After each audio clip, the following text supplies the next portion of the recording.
ગઈકાલે સંથારાના સુંદર પ્રશ્નોત્તર કર્યા. એ ટોપિક આપણે આવતીકાલે ચાલુ રાખીશું. આજે પાછું આપણે 5 દેવ ઉપર સ્વાધ્યાય લઈશું. 5 દેવની અંદર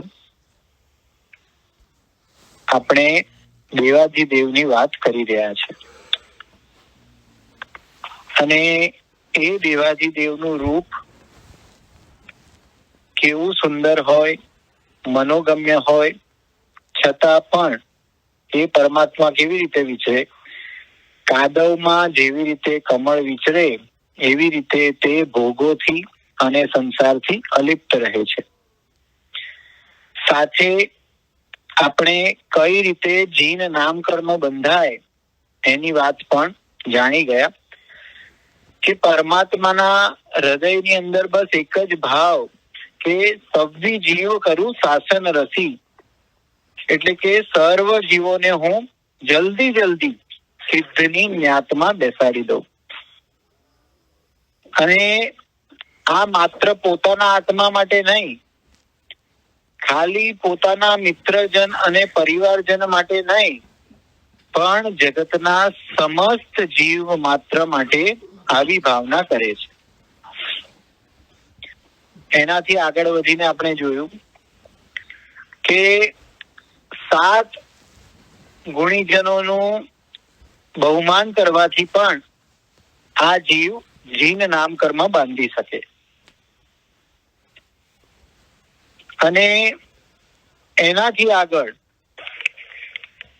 આપણે વ્યવહાર જગતની અંદર વૈજ્ઞાનિકો દ્વારા જે સાબિત થયેલું છે તે પાણીની થિયરીથી પણ આપણે જોયું કે માત્ર સારા ભાવ એટલે કે સદભાવ કરવાથી પાણીની અંદર રહેલો જીવ કેવો હર્ષ પામે છે.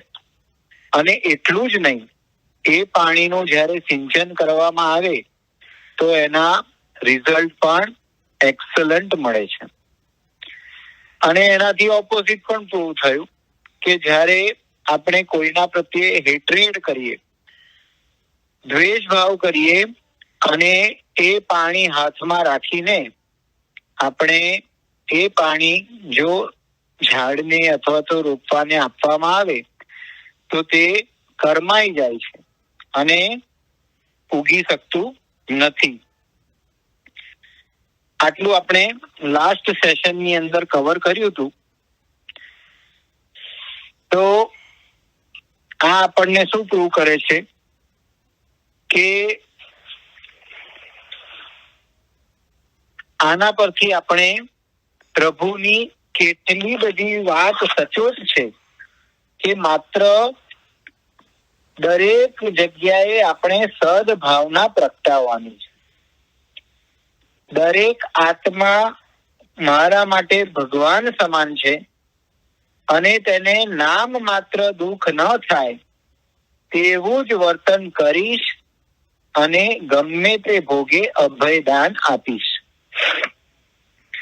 આજે આજ જીવદયાના પાલન માટે આપણે ઉપાશ્રય ગ્રુપની અંદર પણ ખૂબ સુંદર મેસેજ બધાને ફોરવર્ડ કરેલો છે.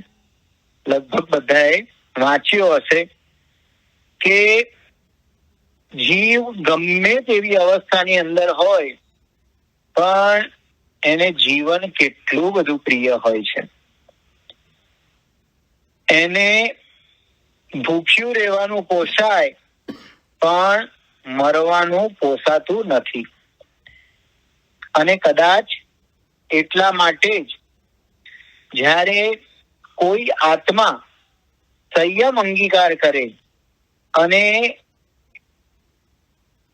જાવ જીવ માટે 9 કોટીએ સંસારના બધા જ જીવોને તે મોટામાં મોટું દાન અર્પણ કરે છે.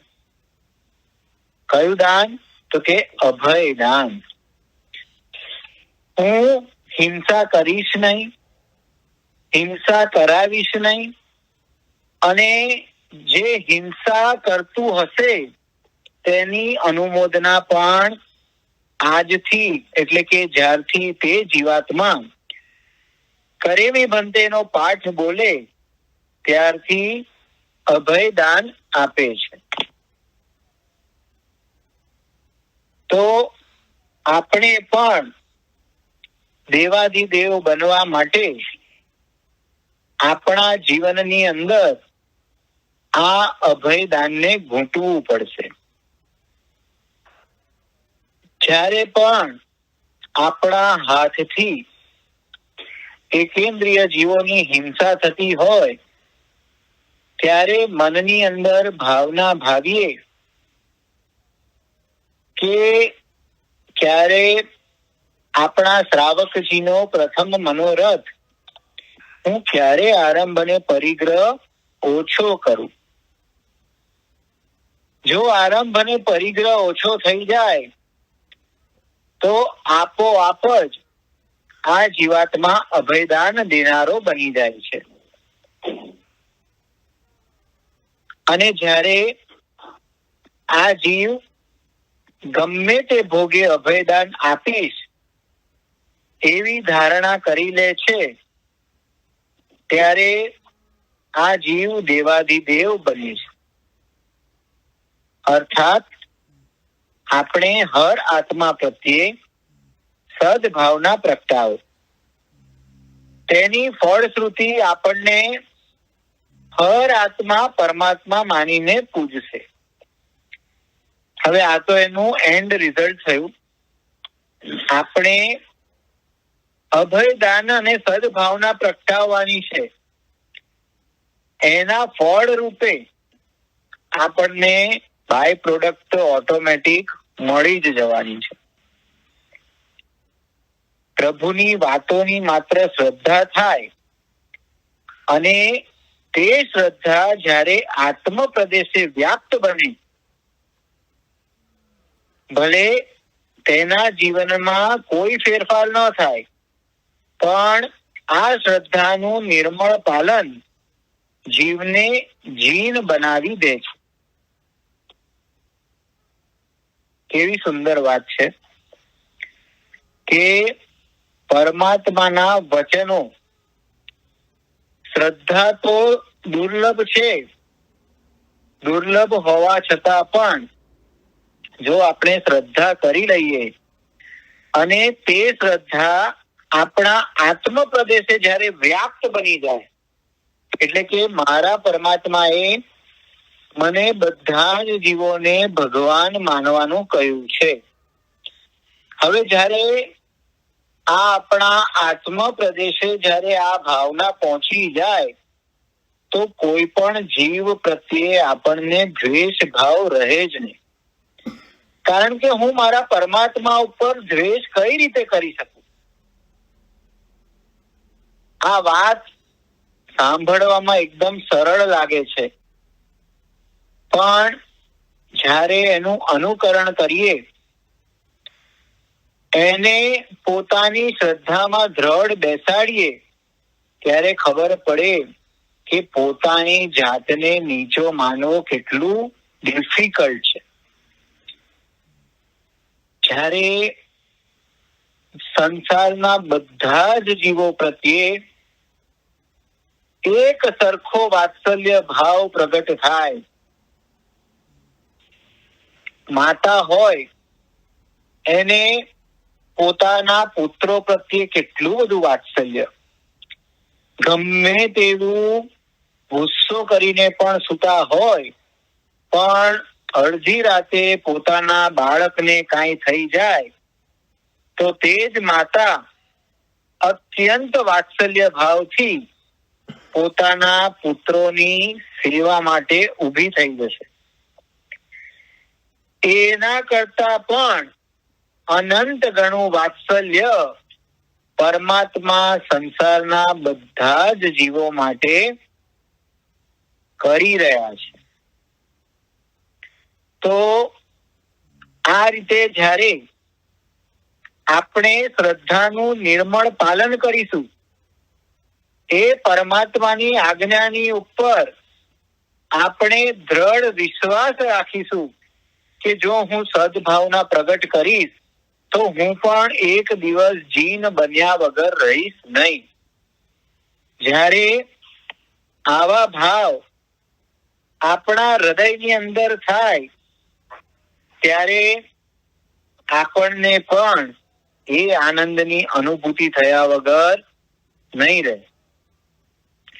સંસારની પ્રત્યેક પ્રવૃત્તિમાં તેને સહેલાઈથી જે સુખો સામા આવે છે, પ્રાપ્ત થાય, તેમાં પોતાના પુણ્યથી મળે તેમ ન માને, પણ મેં ગત ભવમાં અરિહંતની આજ્ઞાનું કંઈક અંશે પાલન કર્યું છે, અગર કંઈક શ્રદ્ધા કરી છે, ધર્મ સાધના કરી છે, તેના જ રૂડા ફળો અત્યારે હું ભોગવી રહ્યો છું.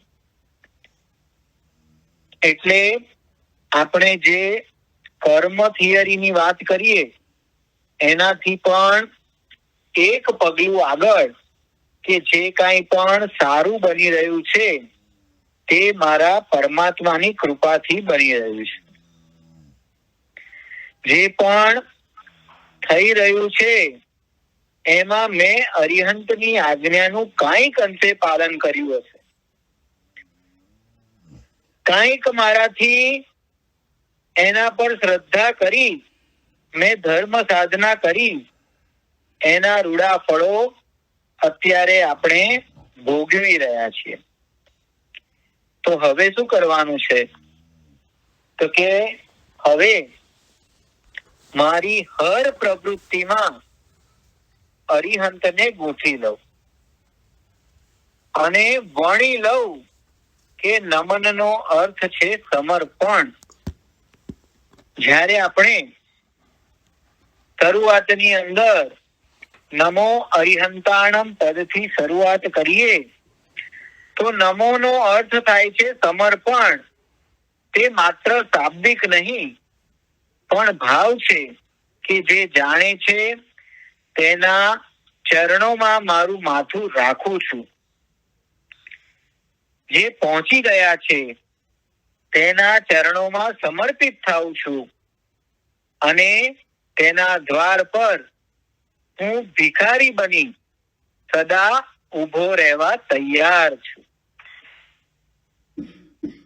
હવે શબ્દ ઉપર ભાર મૂક્યો છે.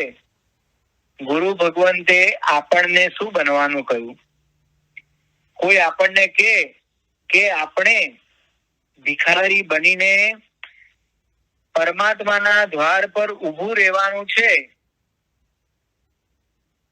તો પ્રશ્ન થાય કે ભિખારી શું કરવા? એના માટે સરસ મજાનું રૂપક ગુરુ ભગવંત આપણને બતાવે છે કે જ્યારે આપણે અરિહંત પ્રત્યેનો વિનય આ જીવને સદાને માટે ન્યાલ કરી દેશે.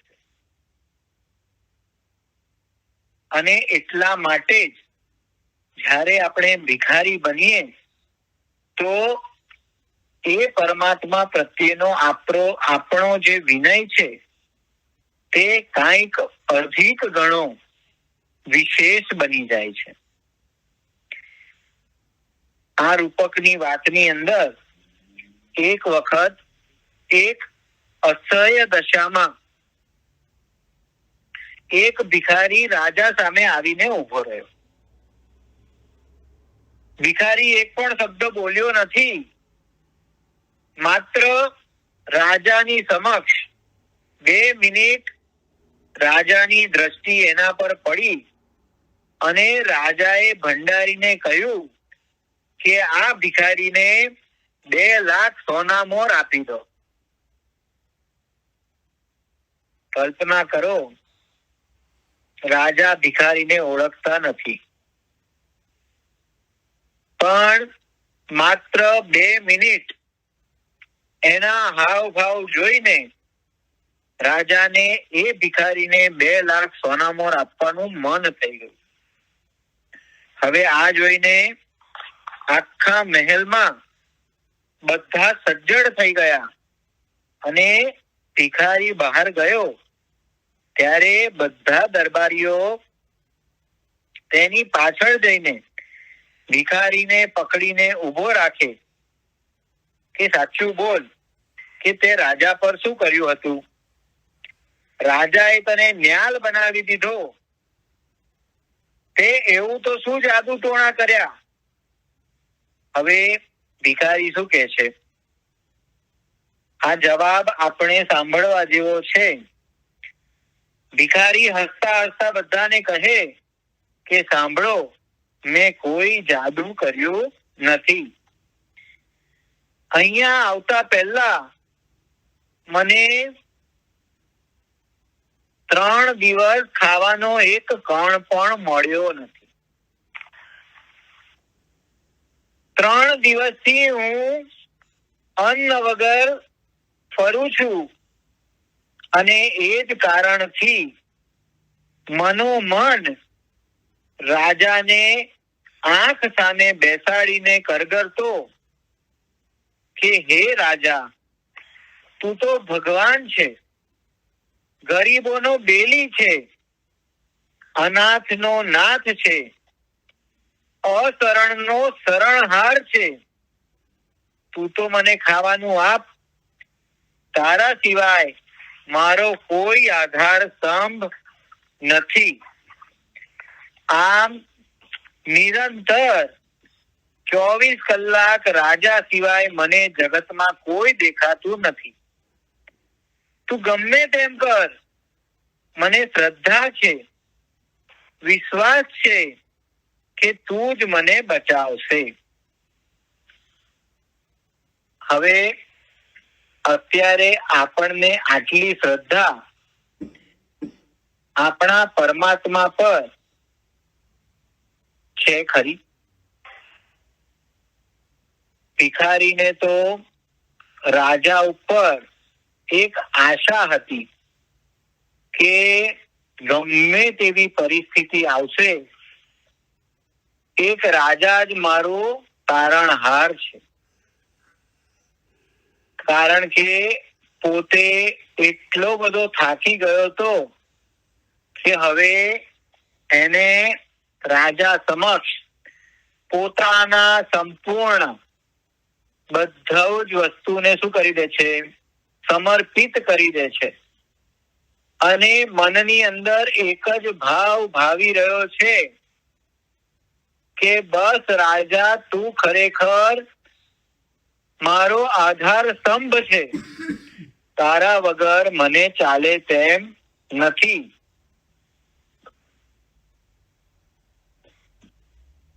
તો જો આ જ ભાવ આપણને અરિહંત પરમાત્મા પ્રત્યે થઈ જાય, અરિહંતની વાણી પ્રત્યે જો શ્રદ્ધા ભાવ આવી જાય અને એ અરિહંતની કૃપા જો આપણા પર વરસી પડે તો આપણને પણ અરિહંત બનાવ્યા વગર નહીં રહે.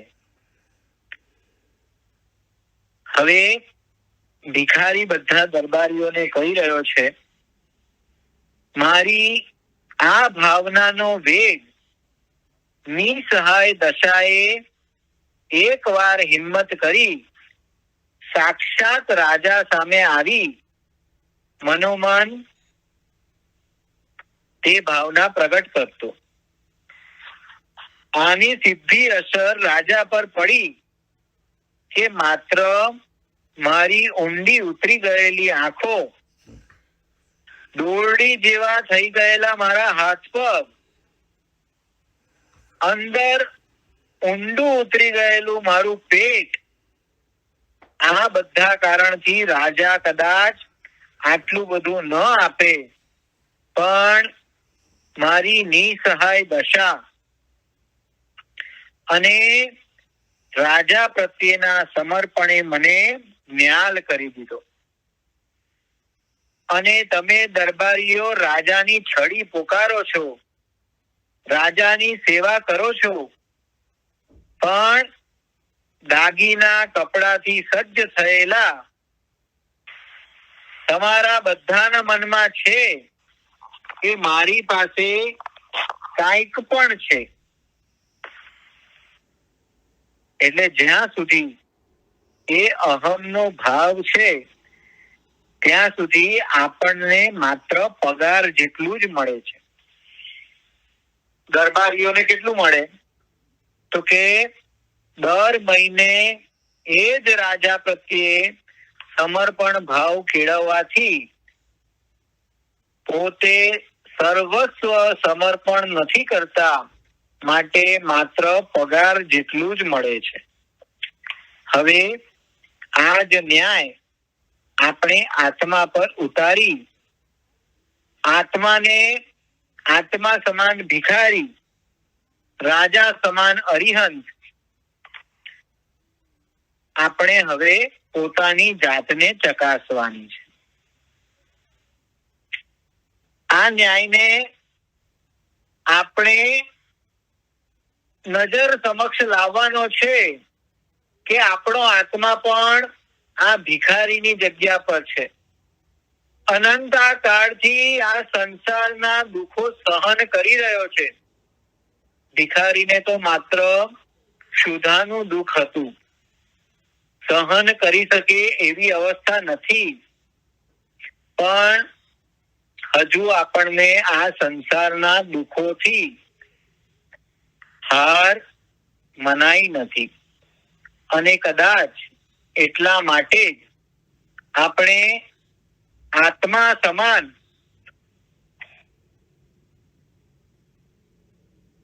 મિચ્છામિ દુક્કડમ રાજા સમાન પરમાત્મા ઉપર આપણે સમર્પણ ભાવ ફેરવી શક્યા નથી. આપણે પણ જો ભિખારી જેવા બનીને અરિહંત પાસે જઈશું તો કર્મ સત્તા ખુશ થઈને જીન નામ કર્મના દલિતો આપણને આપી દેશે. નહીતર દરબારીની જેમ અહમ ભાવ સાથે ઉભા રહીશું તો પગાર જેટલા ટેમ્પરરી સુખો આપણને મળી જશે. હવે આપણે સિલેક્શન કરવાનું છે, ચૂઝ કરવાનું છે કે મારે દરબારીની જેમ પગારમાં સુખી થવું છે કે પછી ભિખારી મટીને કાયમ માટે ન્યાલ બની જવું છે.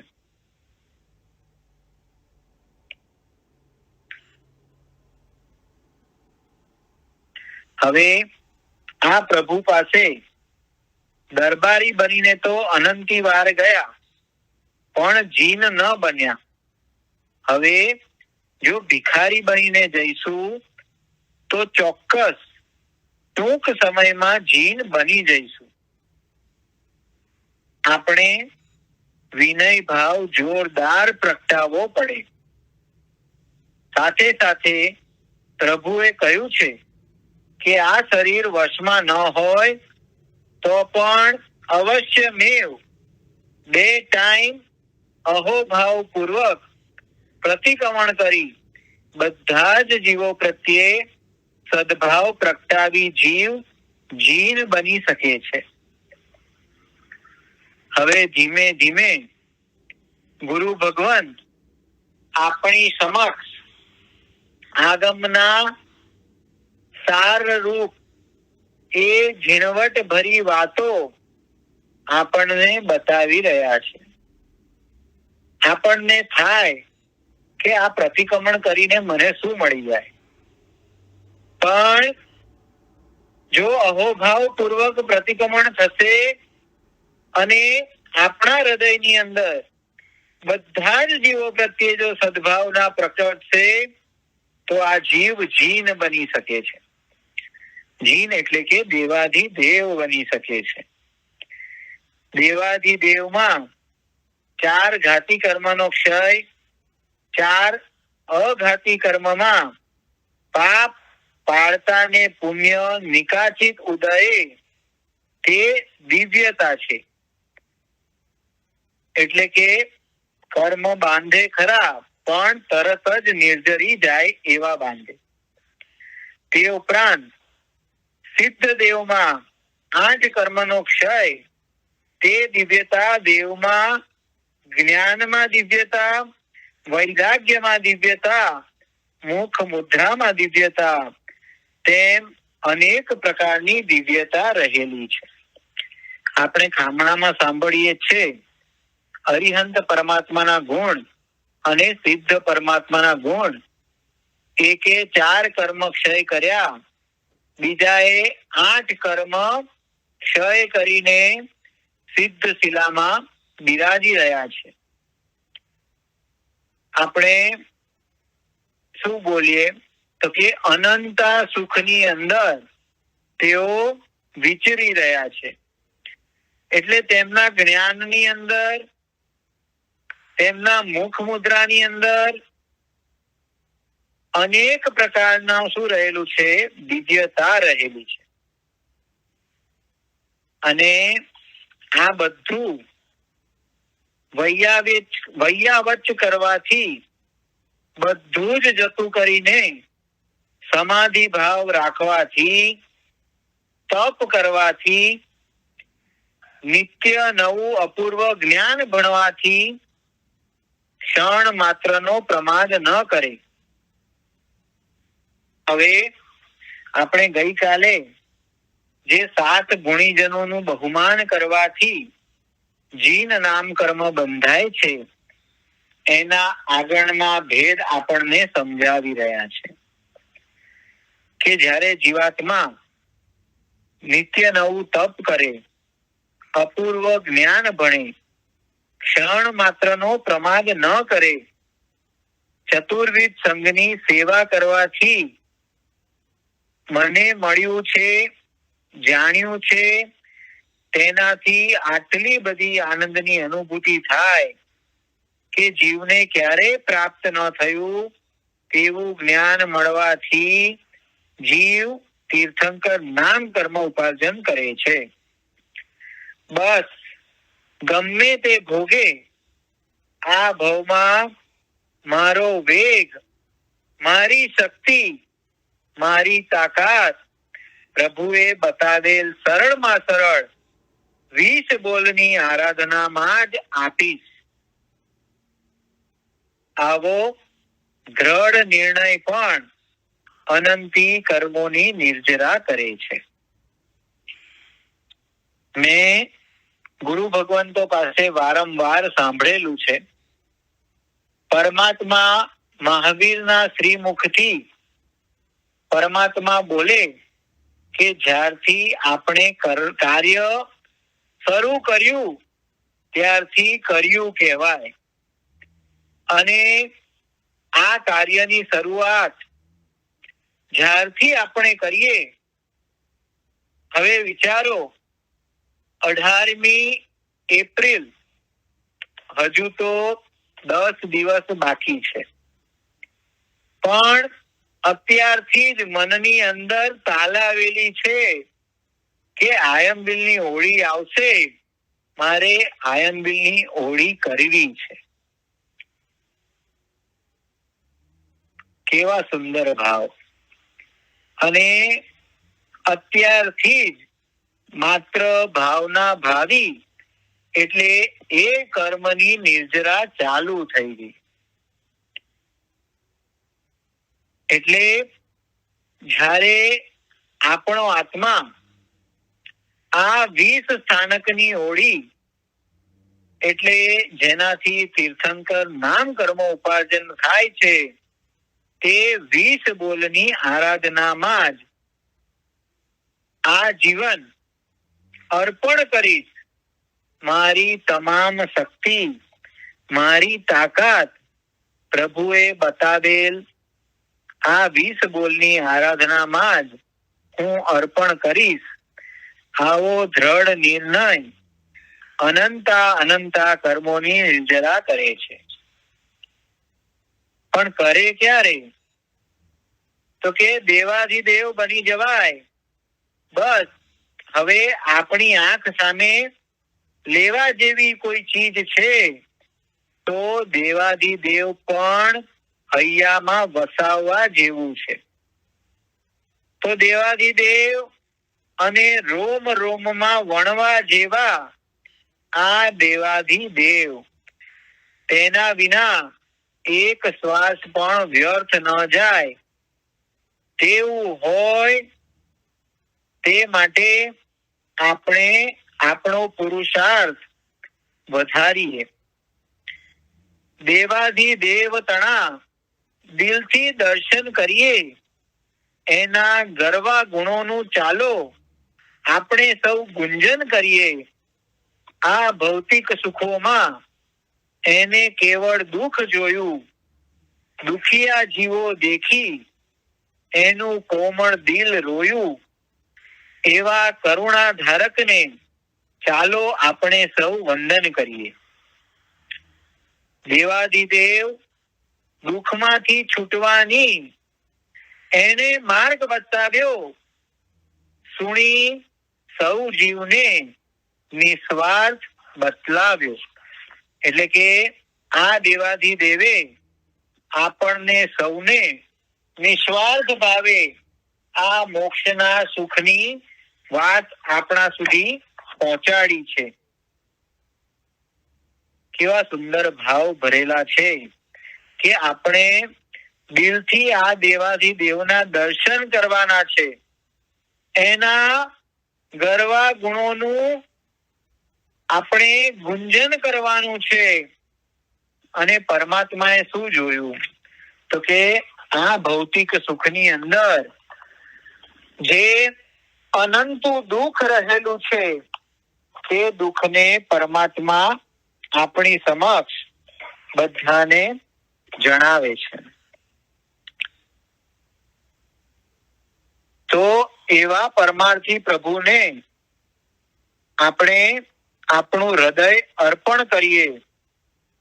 દેવાધિદેવ આની સમજણ પાછળના આપણે શું કરવાનું છે તો કે જે 20 ભેદ એની ગાથા પ્રાસ્તાવિક ગાથાની અંદર આવી જાય છે. અને એ જ જ્ઞાન, દર્શન, ચારિત્ર અને તપની જ્યારે વાત આવે તો એ દરેક પગથિયે આપણો આત્મા આ જ દેવાધિદેવની અંદર સમર્પણ ભાવ જ્યારે આપણે પ્રગટ કરીએ તો એક દિવસ આપણે પણ આ તીર્થંકર નામ કર્મ ઉપાર્જન કરી પોતે દેવાધિદેવની પદવીની અંદર સ્થિર બની જઈશું.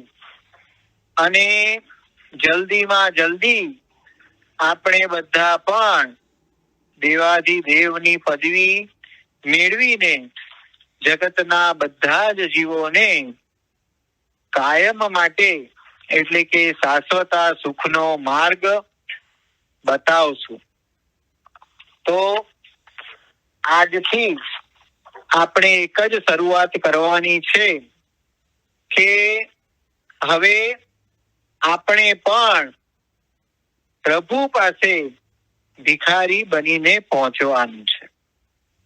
અને ખાલી ભિખારી નહીં, પણ પોતાનું સર્વસ્વ, પોતાના શ્વાસે શ્વાસ, પોતાના આત્મ પ્રદેશના રોમે રોમ બસ મારે મારા પરમાત્માને સમર્પણ કરવા છે. અને આ પરમાત્માને એવી રીતે સમર્પણ થઈ જવું છે કે હું પણ એ જ પરમાત્મા બની જાઉં. ગુરુ ભગવંતનું છેલ્લું ગીત આપણને આ જ પ્રેરણા આપે છે. મારા જીવનનો ધ્યેય બની જાઓ અરહમ.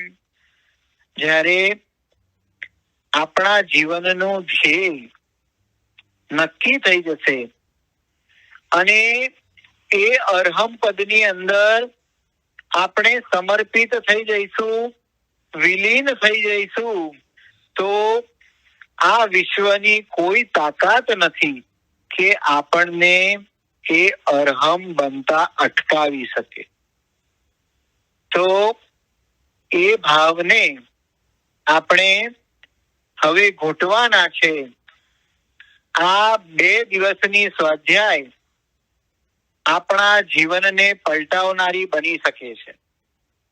જો આ ભાવો આપણે જીવનની અંદર ઉતારી લઈએ, એને વણી લઈએ, તો અવશ્ય મેવ આપણે પણ દેવાધિદેવ બન્યા વગર નહીં રહીએ. માટે આપણે સૌ સાથે મળીને આપણા પુરુષાર્થને જગાડીએ અને વધુમાં વધુ પુરુષાર્થ આપણો સમ્યક બને, એટલે કે સાચી રાહે આપણને ચલાવે એવા પુરુષાર્થની પ્રાર્થના કરી આપણે સૌ જલ્દી દેવાધિદેવ પદવીને પ્રાપ્ત કરીએ. એ જ ભાવના આજની સ્વાધ્યાયની અંદર જીનાજ્ઞા વિરુદ્ધ કાંઈ પણ બોલાયું હોય તો અરિહંત અનંતા સિદ્ધ કેવડી પ્રભુ આપની સાક્ષી તસ્